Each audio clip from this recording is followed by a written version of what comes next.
제 채널에 오신 것을 환영합니다. 제 채널은 어르신들의 지혜로운 삶의 이야기와 인생 교훈을 전하는 곳입니다. 이제 오늘의 주요 내용을 소개해 드리겠습니다. 제1장 설악산과 벙어리 세 사람들은 종종 말하곤 한다. 한국의 모든 산마다 하나의 이야기를 간직하고 있다고. 전설이든 저주든 혹은 사랑이든. 그리고 설악산 자락에 조용히 자리 잡은 해은 마을 사람들에게 설악산은 말없는 노래를 간직한 산이었다. 벙어리 청년과 마을 처녀의 노래였다. 그해 봄 해은 마을은 마치 긴 잠에서 깨어난 듯 생기를 되찾았다. 마을 정자 옆에 매화나무가 꽃을 피우기 시작했고 흰 꽃잎은 실처럼 바람에 날려 고즈넉한 기와 지붕 위로 흩날렸다. 아이들은 붉은 흙길 골목을 뛰어다니며 웃음소리를 퍼뜨렸고 어머니들은 개울가에서 빨래를 두드리며 생기를 더했다. 마을에서 가장 큰 집, 박 촌장의 집에서는 외동딸 은하가 창가에 앉아 자수를 놓고 있었다. 아침 햇살이 그녀의 하얀 피부 위로 비치고 검은 머리는 단정히 틀어 올려져 있었다. 그녀의 눈은 비 온 뒤에 호수처럼 반짝지만 언제나 어딘가 먼 곳을 바라보는 듯한 표정이었다. 박씨 가문의 귀한 딸이었지만 은하는 한 번도 거만한 적이 없었다. 오히려 그녀는 온순하고 다정하며 특히 고아 아이들에게 자상한 모습으로 마을 사람들의 사랑을 받았다. 그녀의 아버지 박현조는 엄격한 인물로 마을의 존경을 받았지만 동시에 두려움의 대상이기도 했다. 그는 가문의 위엄을 지키는 것을 최우선으로 여겼고 은하의 장래 역시 감히 평범한 사람에게 맡길 수 없다고 여겼다. 그래서 은하가 20살이 되자 그는 강원도 일대의 양반가와 혼인을 탐색하기 시작했다. 그럴 때마다 은하는 입술을 꼭 다물고 아무 말도 하지 않았다. 감히 아버지께 대들 수는 없었지만 마음속 어딘가에서 꿈이 피어났다. 의무도 예법도 아닌 자유롭고 가슴 뛰는 사랑의 꿈. 그녀 자신의 삶을 살고 싶은 바람. 초여름의 어느 날 아침 산바람에 야생화 향이 섞여 창문 틈새로 스며들던 날 은하는 몰래 집을 나섰다. 어두운 옷을 걸치고 머리를 수건으로 감추었으며 약초를 캐러 간다고 둘러대기 위해 대나무 바구니를 들고 있었다. 설악산으로 향하는 그 길은 금기된 길이었다. 마을 사람들은 땔감을 구하거나 사냥을 하러 숲 가장자리까지만 다녔고 깊은 숲 속에는 감히 들어가지 않았다. 그곳엔 조상들의 혼이 잠든 신령한 호수가 있다고 전해졌고 선택받은 자가 아니면 들어가선 안 된다는 믿음이 있었다. 하지만 은하는 두려워하지 않았다. 어머니가 젊은 시절 심장병을 앓았을 때 깊은 숲 속에 그 병을 고치는 신령한 약초가 있다는 이야기를 들었기 때문이다. 은하는 조심스레 숲속을 걸었다. 촉촉한 흙냄새, 지저귀는 새소리, 햇살이 나뭇잎 사이로 내려와 환영 같은 빗무리를 만들었다. 풀숲 사이를 뒤지던 중 갑자기 뒤에서 이상한 소리가 들려왔다. 고개를 돌렸지만 아무도 없었다. 그 순간 거센 바람이 몰아쳐 그녀는 놀라 뒷걸음질치다 미끄러져 언덕 아래로 굴러떨어졌다. 정신을 차렸을 때 그녀는 나뭇가지로 이루어진 도말에 누워 있었다. 잎 사이로 반짝이는 빛이 눈을 간지렸다. 머리는 아프고 시야는 흐려졌지만 눈앞에는 한 청년이 있었다. 키가 크고 머리카락은 길고 흐트러져 있었으며 그의 눈은 부드럽지만 또렷했다. 그는 말없이 은하를 바라보며 조심스레 손을 내밀었다. 은하는 속삭이듯 물었다. 당신은 누구죠? 왜 여기에 있는 거예요? 청년은 고개를 저었다. 땅 위에 손가락으로 몇 개의 선을 그었다. 하나는 새, 하나는 열려있는 새 장. 은하는 그의 손짓을 바라보았다. 그는 말을 하지 않았다. 아니, 하지 못하는 것이었다. 그의 이름은 태진. 마을 사람들은 그를 산속 멍어리라 불렀다. 어머니는 어린 시절 세상을 떠났고 아버지는 사냥 중 산사태에 휘말려 죽었다. 그 이후 태진은 사람들과 멀어져 혼자 숲속에 살았다. 그의 나이를 아는 사람은 없었지만 그는 숲의 일부처럼 자라났고 자연 속에서 조용히 살아갔다. 그 침묵 속에는 깊은 감정이 담긴 눈빛이 있었고 숲의 동식물들과 마치 친구처럼 지내는 신기한 조화감이 있었다. 태진은 약초로 은하의 상처를 치료해주고 불을 피워 그녀의 몸을 따뜻하게 해주었다. 은하는 왜 자신이 그를 무서워하지 않는지 알 수 없었다. 아마 그의 눈 때문이었을 것이다. 봄날 계곡물처럼 맑고 욕심도 꿍꿍이도 없는 눈빛. 완전히 정신을 차린 은하는 마을로 돌아가는 길을 묻자 그는 조용히 고개를 끄덕이고 아무도 모르는 산길로 그녀를 이끌었다. 떠나기 전 은하는 뒤를 돌아 그를 바라보았다. 나뭇잎 사이 햇살 아래 햇볕에 그을린 얼굴, 바람에 날리는 머리카락. 그 순간 그녀는 깨달았다. 이 사람은 지금껏 만난 누구와도 달랐다. 그날 이후 은하는 자주 숲으로 향했다. 약초를 캐러 간다고, 혹은 이웃 마을 아이들에게 글을 가르치러 간다고 핑계를 댔다. 실은 폭포가 있는 숲속 바위와 고목이 있는 곳으로 가기 위함이었다. 태진과 처음 만난 그 자리. 그곳에 가면 그는 언제나 그녀를 기다리고 있었다. 그는 말하지 않았지만 그림을 그리고 글자를 쓰고 고개를 끄덕였다. 은하는 그에게 자신의 이름을 가르쳤다. 은하는 은하수라는 뜻이었다. 그리고 그는 삐뚤빼뚤한 글씨로 자신의 이름을 적었다. 태진, 진심의 마음. 그들은 점점 둘만의 소통 방식을 만들었다.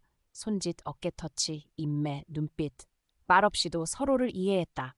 광활한 숲속에서 두 영혼은 조용히 이어졌다. 하지만 이곳은 꿈속 세계가 아니었다. 설악산의 바람은 언젠가 거칠어질 것이고 은하의 삶은 언젠가 가문과 의무로 되돌아가야 했다. 어느 날 저녁 집으로 돌아온 은하 앞에 아버지가 대문 앞에서 기다리고 있었다. 그의 눈은 설산처럼 차가웠다. 탁자 위에는 군청에서 온 편지가 놓여 있었다. 김씨 양반가에서 혼인을 수락했다는 내용이었다. 다음 보름날 상견례가 열릴 예정이다. 아버지는 차갑게 말하였다. 너는 박씨 가문의 딸이다. 감정 따위가 아니라 가문의 명예를 지켜야 한다. 은하는 울지 않았다. 그저 고개를 숙이고 마음속은 찢어질 듯 아팠다. 그녀의 손엔 여전히 작고 낡은 종이 조각이 있었다. 그 위엔 서툰 글씨로 적혀 있었다. 은하, 태진. 제2장 말없는 손가락들. 여름이 찾아온 설악. 산자락에는 모란꽃이 활짝 피어 초록 잎사귀 위에 피처럼 붉은 점을 찍었다. 숲은 새들의 지저귀으로 가득했고 폭포 소리가 밤낮 없이 울려 퍼지며 온 대지를 생기로 채웠다. 그 속에서 원시의 자연 한가운데 은하와 태진의 조용한 사랑도 서서히 싹을 틔웠다. 이제 은하는 창가에 앉아 조용히 꿈만 꾸던 수줍은 소녀가 아니었다. 그녀는 이제 말없는 선생님이 되었다. 말을 못하는 사람을 가르치는 사람. 아침이면 그녀는 만날 약속을 숨기는 법을 배웠고 오후가 되면 책과 종이, 붓, 떡, 그리고 한약재를 가방에 챙겨 도둑처럼 숲길로 향했다. 그녀는 수수한 옷을 입고 나무굽신을 신고 머리는 낮게 틀어 숨쉬며 세상의 법칙이 모두 사라지는 그 경계, 마을과 숲의 경계선을 넘을 때마다 가슴이 두근거렸다. 태진은 폭포 옆 작은 평지에 자리를 정리했다. 납작한 바위가 있고 고목의 뿌리가 의자처럼 뻗어나 있는 곳. 그는 나뭇가지로 지붕을 만들고 바닥은 마른 풀과 낙엽을 깔았다. 은하는 그곳을 말없는 학교라고 부르곤 했다. 처음엔 태진이 그저 그녀가 쓰는 것을 바라보는 것으로 만족했다. 은하는 그의 손을 잡고 마치 그림을 처음 배우는 아이에게 글자를 가르치듯 하나씩 천천히 가르쳤다. 사냥하고 장작을 패는 그의 거친 손이 한 글자를 적을 때마다 떨렸다. 놀랍게도 그는 빠르게 배웠다. 매일 몇 개의 단어를 익혔고 표현할 수 없는 감정은 그림으로 대신했다.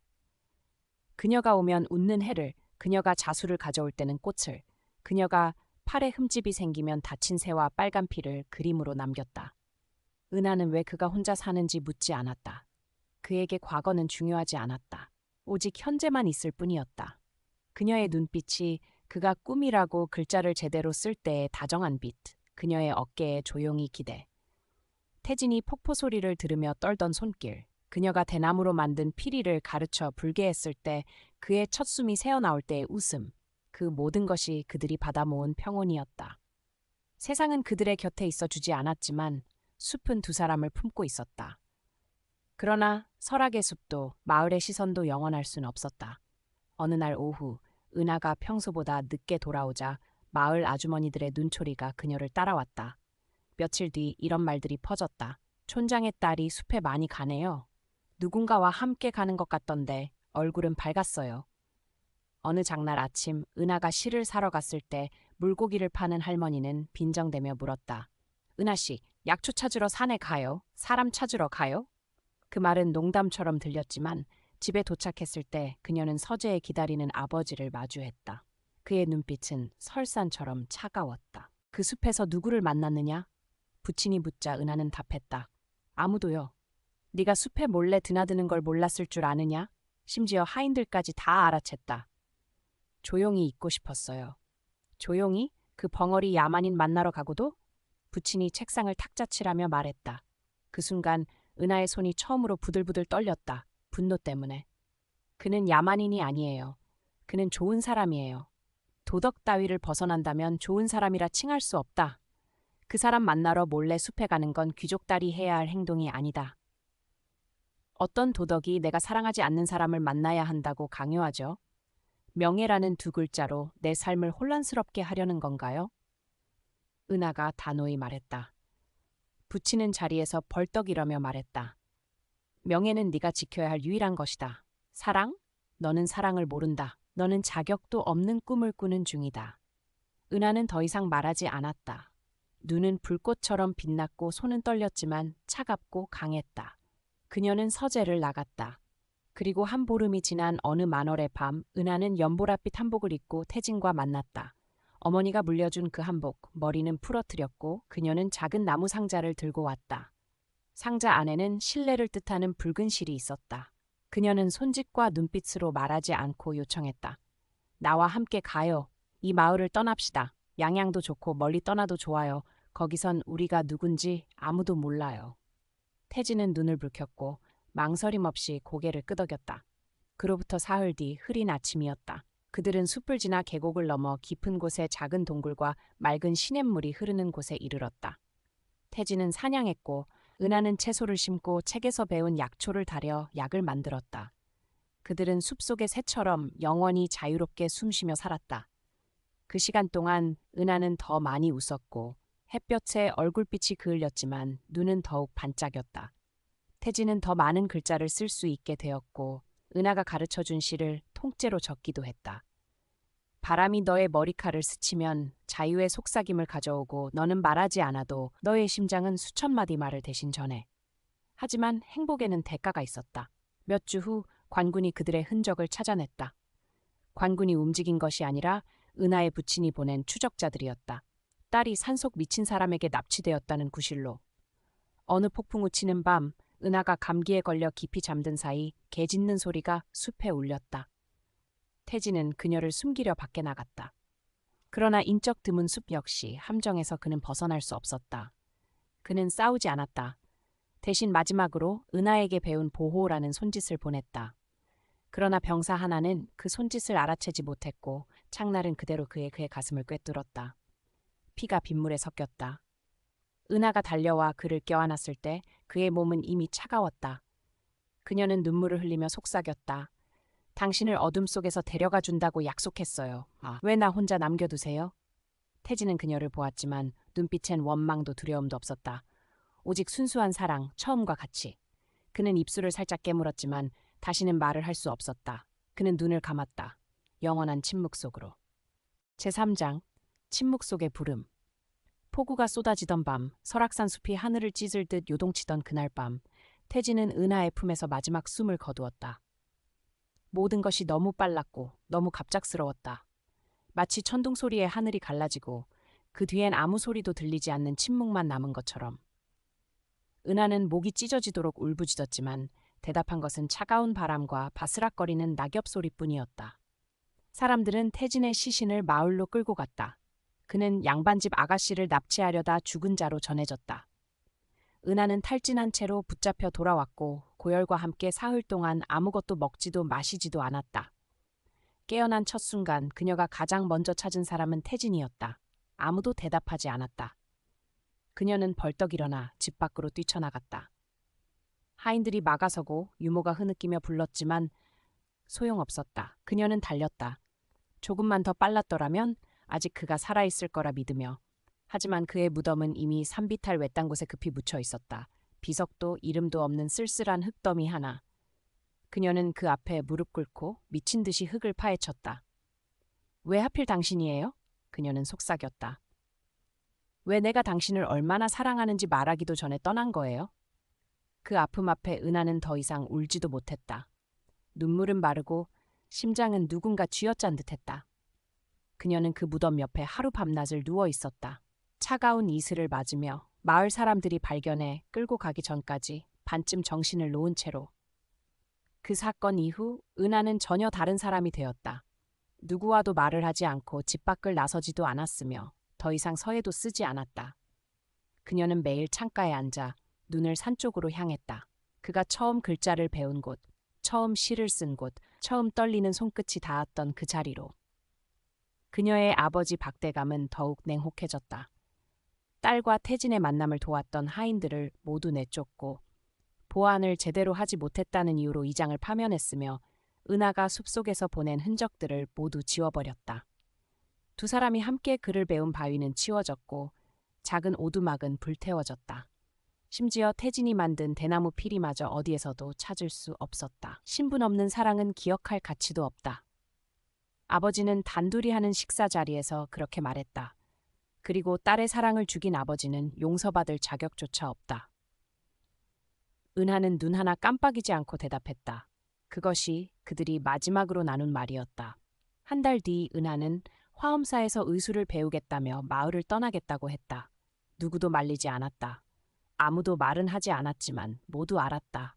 팍씨 집안의 아가씨는 이제 이 마을 사람이 아니었다. 그녀의 심장은 이미 설악산의 쓸쓸한 무덤 속에 묻혀 있었으니까. 그녀는 천으로 된 작은 가방 하나를 챙겼다. 안에는 태진이 처음 배운 글자들을 삐뚤빼뚤 적어놓은 공책, 그가 그린 귀여운 그림 몇 장, 그리고 그녀가 신뢰라는 두 글자를 수놓은 붉은 실 뭉치가 담겨 있었다. 그러나 은하는 절에도 관아에도 가지 않았다. 그녀는 산 아래 외딴 곳에 있는 작은 집에서 은둔하며 살기 시작했다. 약초를 배우고 병든 이들을 치료하며 주변 마을 사람들을 도왔다. 사람들은 그녀를 치유하는 아가씨라 불렀지만 아무도 그녀의 마음이 오래전에 죽어버렸다는 사실은 몰랐다. 밤마다 그녀는 문 앞에 촛불을 켜고 하얀 종이 위에 같은 문장을 반복해 적었다. 당신이 아직 이 세상 어딘가에 존재한다면 부디 내 꿈속에 찾아와 주세요. 그러던 어느 날 밤 기적처럼 이상한 일이 일어났다. 은하는 설악산 숲을 꿈꿨다. 그러나 그곳엔 더 이상 비도 피도 없었다. 그녀는 그를 보았다. 태진이 흰 한복을 입고 숲 한가운데 서 있었고 손엔 대나무 피리를 들고 있었다. 그는 아무 말도 하지 않았지만 피리 소리가 분명하게 들려왔다. 그녀가 한 번도 들어보지 못한 선율. 슬프지도 기쁘지도 않은 마치 다른 세계에서 보내는 인사처럼. 그녀는 눈물 흘리며 깨어났다. 그리고 몇 달 만에 처음으로 시를 썼다. 누구에게도 보여주지 않았다. 오직 그녀만 그리고 태진만 아는 시였다. 숲속에서 피리 소리 울려 퍼지니 바위가 심장을 울리는 듯하네. 사랑은 초대가 아니고 침묵 속에서 피는 숨결이리. 세월이 흘렀다. 은하는 여전히 산속에서 살며 약을 다리고 병자를 고치고 밤마다 촛불을 켰다. 사람들은 그녀가 영혼과 소통할 수 있다고 믿었다. 어떤 이들은 말하길 6월 장마의 밤에 그녀의 집을 찾으면 바람 속에서 피리 소리가 들린다고 했다. 마치 한 영혼이 여전히 그 곁을 떠돌며 오직 한 사람만을 위한 노래를 연주하는 것처럼. 한 고아 소녀가 그녀에게 물은 적이 있다. 아가씨는 사랑해 본 적 있으세요? 그녀는 오랜만에 미소를 지으며 대답했다. 나는 사랑을 말로 하지 못하는 사람을 사랑했어요. 하지만 그의 모든 몸짓은 내가 들은 가장 아름다운 노래였어요. 그녀는 더 이상 말하지 않았다. 하지만 그날 밤 그 소녀는 꿈을 꾸었다. 숲속에 젊은 남자가 서 있고 손엔 공책을 들고 그 옆에는 보랏빛 옷을 입은 여인이 있었다. 그 둘은 함께 하늘 위에 반짝이는 글자들을 써 내려가고 있었다. 시간은 결국 모든 것을 지워간다.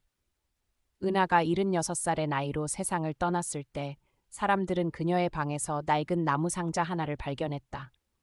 그 안에는 빛이 바랜 일기장, 삐뚤빼뚤한 그림들, 그리고 색이 바랜 대나무 피리 하나가 있었다. 상자 뚜껑에는 칼로 새긴 문장이 있었다. 태진, 말하지 않아도 사랑을 가르쳐준 사람.